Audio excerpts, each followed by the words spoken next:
How to create resume in Japanese. Step 1. Follow the standard format. When writing your resume, be sure to follow the standard Japanese resume format, which often includes a photo, personal information, education, work experience, qualifications, and other relevant details. It's also common to include a handwritten self-promotion to highlight your strengths and achievements. Step 2. Begin with personal information. The items to write include date, name, address, phone number, etc. Let's fill them out accurately. Step 3. Contact information. For the address, please write from the prefecture name without abbreviation. Specify the exact address details. In the contact information section, only fill it out if it differs from your current address. Step 4. Education. The format for the year can be either in the Western calendar or the Japanese era, but it's important to maintain consistency throughout the entire resume. Write the school name in full without abbreviation, using the official name. Include details like major and course names. Step 5. Work history. 1. Include the start and end dates of employment for all the companies you have worked for. Even if the duration of employment was short, provide accurate details for all work experiences.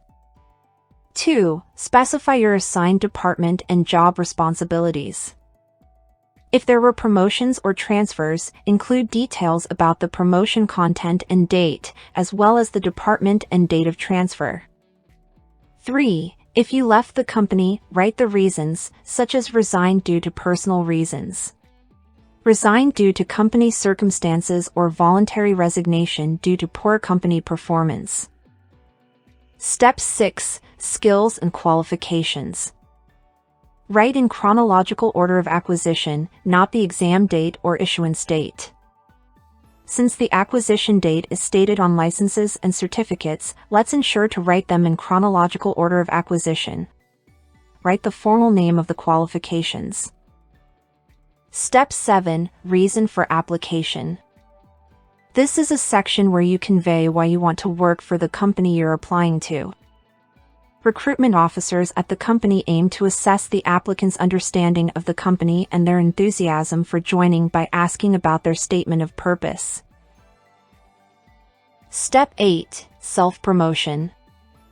Self-promotion aims to promote oneself to others and gain recognition.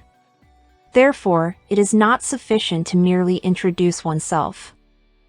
It must include content directly linked to the evaluator's assessment, such as what benefits can be gained by hiring and based on past achievements. What kind of contributions can be expected after joining the company? Step 9. Hobbies and special skills. Special skills are things that have developed from hobbies or things you don't want to be perceived as just a hobby.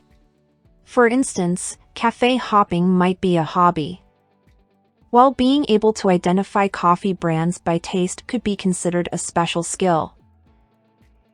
Step 10. Personal preferences. The personal preferences section is where you specify conditions that are non-negotiable when joining the company, such as restrictions on working hours or location. It is also used in cases where there are multiple conditions mentioned in the job listing, such as job types and work locations.